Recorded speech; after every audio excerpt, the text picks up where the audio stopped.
What inspired you to start her universe? Well, selfishly, as a fangirl myself, I wanted more merchandise made for female fans, and I honestly thought it existed. I was cast on the Clone Wars, and I only had one Star Wars T-shirt made for a girl, and so I went searching for more, and realized that they didn't exist really. I mean, there were a couple, but they were either back ordered or sold out or didn't exist anymore. And so I started doing my research and found that I wasn't alone, that half of all, or close to half of all sci-fi fans are women, and Star Wars fans, same thing, close to half of all Star Wars fans are women. And then I found out 85% of all consumer purchases are made by women. So when the women are the one doing the buying, and half of all sci-fi fans are women. It's like, why aren't you giving us something to buy? It doesn't make sense. So that's really how it started. And I obviously found out that I wasn't alone, that there were several more girls that wanted more merchandise too. In all George's marketing wisdom, he missed that mark. Huh? Well, it was a space comedy for boys in the beginning, True. Do you have anything new, like new products coming up, or anything else that you're working on right now? Definitely. Well, we signed a deal, or we just launched our new SciFi line over the summer with the SciFi channel. So we have Battlestar Galactica merchandise, Warehouse 13 merchandise, Sharktopus merchandise. We have his and hers.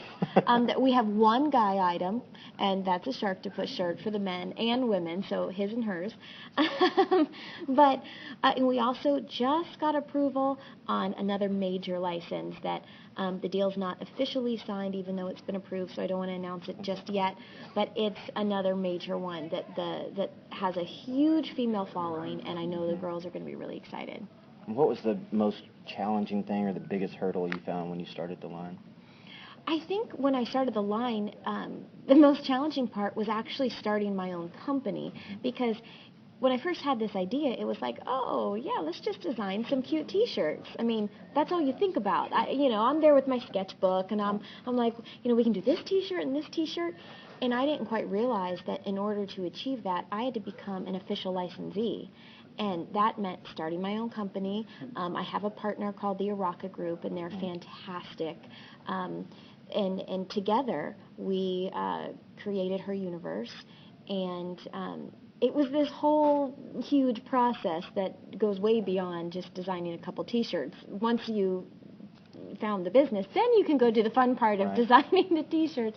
I will say it's all worth it, and it's challenged me in ways that I never in a million years thought I could do certain things, and it's been very challenging and very rewarding.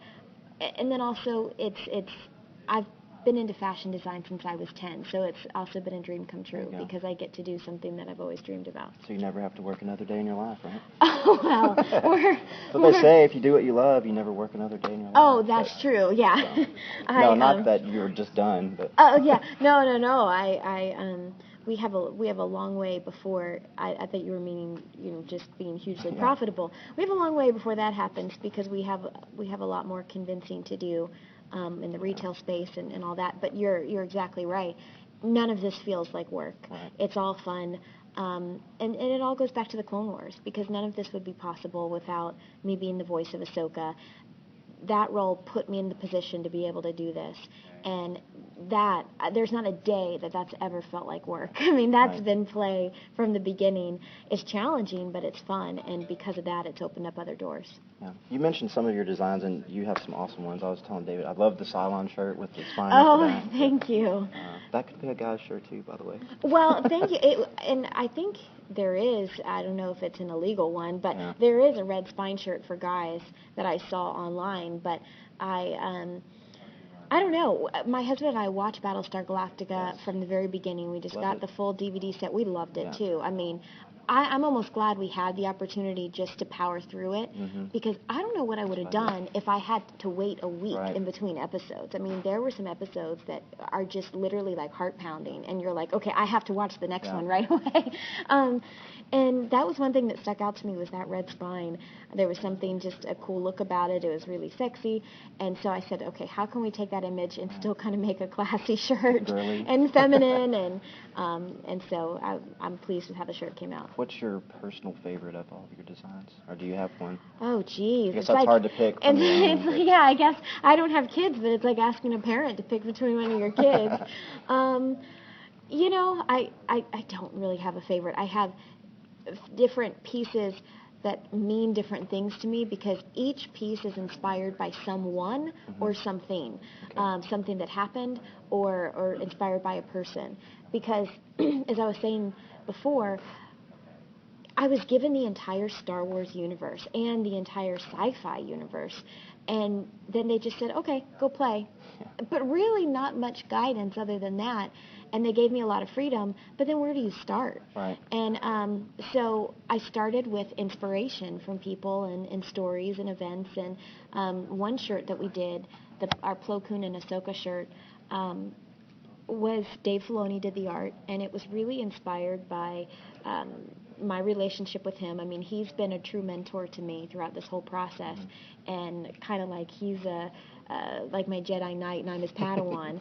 And also, that's kind of the relationship that Plo Koon has with Ahsoka. And so I really didn't give Dave much direction. I just said, hey, can you show something on a T-shirt that exhibits the relationship that Plo Koon has with Ahsoka? And I thought he did a great job. And so that's a personal favorite of mine, but I kind of like them all. Well, that's a good answer. Like I said, you did create all of them, so. And I have to. I know you did some voice work on Lego Star Wars 3. Also, are you are you a gamer at all? Or? You know what? I have to be honest. When I was a kid, loved video games. I mean, played them every day. Right. I have an older brother, and that's just what we did. Sure.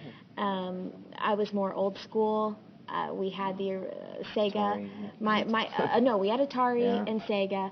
My husband's was a Nintendo household. I mean, we have 4 original NESs at home right now. So I was more of, I mean, I go back to Miss Pac-Man and the California games, and I mean, I sound like such a lightweight, but I mean, I was also like 10 years old.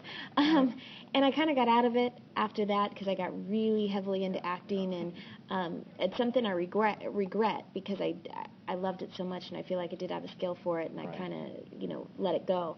And so my husband's a big gamer. He loves video games. And so we have a Wii at home. We play the Wii constantly. Yeah. So, but I'm not as hardcore as I'd like to be. But I know a lot of girls that are big-time gamers, and I just think it's awesome. I'm not as much, but I'm looking forward to Star Wars The Old Republic coming out. Yeah. So we'll see how that That goes. one looks amazing. And have you seen Star Wars on Blu-ray yet? I've seen bits and pieces. I kind of had the luxury of seeing sneak peeks over the past year, at different events with Lucasfilm, and it's amazing. Like, it's just visually stunning. So I'm looking forward to, really, we have the HD TV at home with the Blu-ray player, so I'm looking forward to my husband and I. Over the holidays, I think we'll just kind of sit down and watch them all the way through. Even with the changes? And I had to ask how you felt about the changes, if you have a take on that. A politically correct take on that. Yeah, the politically correct take.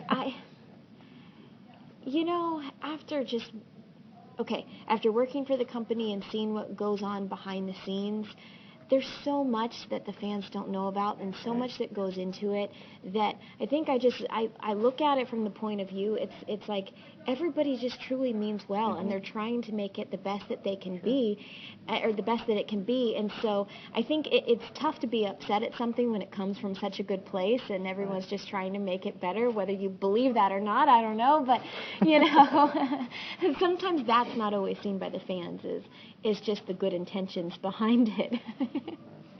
Okay, and just a few more. A couple quick ones. Who is your favorite Star Wars celebrity that you've met so far? I definitely have an answer for that, and it's not what people would expect. It's actually R2-D2, because I filmed, my favorite character is R2-D2, and I filmed this behind-the-scenes special, and it was R2-D2 from the prequels, as well as, I think, Return of the Jedi. It wasn't obviously R2 in A New Hope, and I don't think Empire, but it was like the head, I think, from Return of the Jedi, and then and all the way through 1, 2, and 3, and the body. I could be mixing it up, but anyways, it was R2. Right. And so that's my favorite celebrity I've worked with. Not to be confused with Kenny Baker, but oh yes, R2. no, I agree. Sorry, I don't mean to be offensive there at no, all. No, not at all. all. It was the machine R2. If you met the head of Kenny Baker, that'd be kind of creepy. But. Yeah. And what is your favorite Star Wars collectible that you own? 'Cause I know you have some. Oh some yeah, favorite Star Wars collectible. You know, this answer seems to vary on the day because fair, that's fair. But I do have this piece that we actually had a press junket on my birthday one day at Big Rock in San Francisco, and I was surprised by the whole crew and cast. After the full day of interviews, they surprised me. They rolled out Clone Wars cupcakes, and they signed. The entire crew and cast signed an action figure, one of Ahsoka's action figures for me, and so I have it in a plastic box, and that's pretty cool because that's very personal that no one else has, and I'll never ever lose sight of that and give that away. I mean, that's a really cool piece that is very special. Awesome. And the last question, as a role model for like younger sci-fi girls, are there any advice or any words of wisdom that you would give them? I think the advice I would give them is really, look at Ahsoka, and one thing that I like that I feel is just who she is and what her personality is she studied hard in the Jedi Temple, and she really just wants to do the Jedi way and live her life the Jedi way at all costs and always do what's right. And that's what I would say to girls is just stop and think before you do something or make a choice or when you're making a decision. Truly, it comes down to right from wrong. And I think Ahsoka inside of her, she always wants to do what's right at all costs. And that's something that I keep in mind when I'm making decisions. Sure. It's almost like, okay, what would Ahsoka do here? I know it sounds cheesy, but it could be AD. It's some bracelet idea. That's true. See, look at this. We're brainstorming. There you go. But yeah, I would say to girls, I mean, the Jedi way is actually a good way to live your life, even though she's existing in a universe far, far away. She's very relatable, I think, to girls today, and good will overcome evil is kind of the message that I take from Star Wars. And so if you make the good choices, the right choices, I think it's the right way, and the Force will be strong with you. Well, I really appreciate your time. Oh, no, thank you. Thank you very much. Thank